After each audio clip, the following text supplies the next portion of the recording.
નમસ્કાર વિદ્યાર્થીઓ મિત્રો, તમારું સ્વાગત છે અમારી ચેનલ ઇકો લર્નિંગ ગુજરાતીમાં. આજે આપણે આર્થિક વિકાસના નિર્દેશક તરીકે માથાદીઠ આવક વિશે સમજૂતી મેળવીએ. માથાદીઠ આવક શું છે? વ્યાખ્યા: દેશની કુલ રાષ્ટ્રીય આવકને કુલ વસ્તી વડે ભાગીએ ત્યારે જે સરેરાશ આવક મળે તેને માથાદીઠ આવક કહેવામાં આવે છે. સૂત્ર: માથાદીઠ આવક બરાબર કુલ રાષ્ટ્રીય આવક ભાગ્યા કુલ વસ્તી.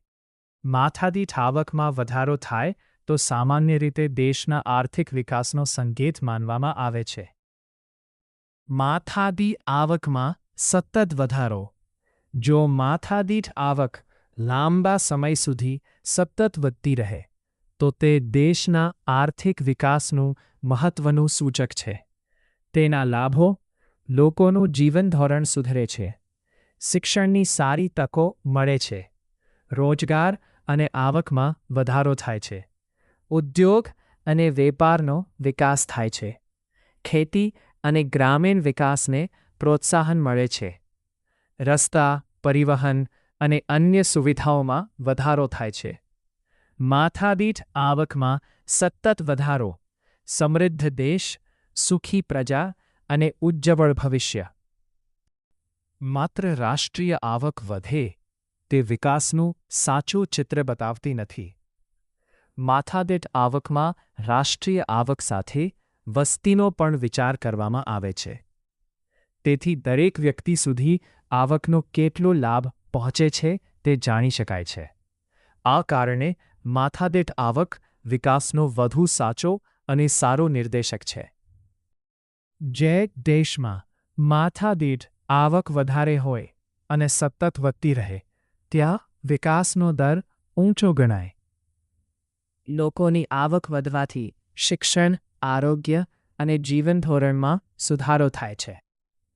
ઉદ્યોગો, રોજગારી, ખેતી અને ટેકનોલોજીનો વિકાસ થાય છે. દેશનું અર્થતંત્ર મજબૂત બને છે અને લોકો વધુ સુખી બને છે. નીચો વિકાસ દર: ધીમે વધારો: જ્યારે માથાદીઠ આવક ધીમે ધીમે વધે છે ત્યારે વિકાસ પણ ધીમો ગણાય. લોકોની આવક અને જીવનધોરણમાં સુધારો થાય છે પરંતુ ખૂબ ધીમી ગતિએ. સ્થગિતતા સ્ટેગ્નેશન: જ્યારે માથાદીઠ આવકમાં કોઈ વધારો થતો નથી ત્યારે તેને સ્થગિતતા કહેવાય. આવક, ખરીદ શક્તિ અને વિકાસની ગતિ એકસરખી રહે છે. માથાદીઠ આવકમાં ઘટતો થાય ત્યારે લોકોની સરેરાશ આવક ઓછી થાય છે. આવક ઘટવાથી જીવનધોરણ, શિક્ષણ, આરોગ્ય અને સુખાકારી પર ખરાબ અસર પડે છે. બેરોજગારી વધે છે, દુકાનો અને ઉદ્યોગો પર નકારાત્મક અસર થાય છે. દેશની આર્થિક પ્રગતિ ધીમી પડે છે અને વિકાસ પાછળ જતો હોય તેવી સ્થિતિ સર્જાય છે. માથાદીઠ આવકમાં વધારો થાય ત્યારે લોકોની સરેરાશ આવક વધે છે. આવક વધવાથી જીવનધોરણ, શિક્ષણ, આરોગ્ય અને સુખાકારીમાં સુધારો થાય છે. રોજગારીની તકો વધે છે, ઉદ્યોગો અને વેપારનો વિકાસ થાય છે, ટેકનોલોજી, ખેતી અને માળખાકીય સુવિધાઓમાં પ્રગતિ થાય છે.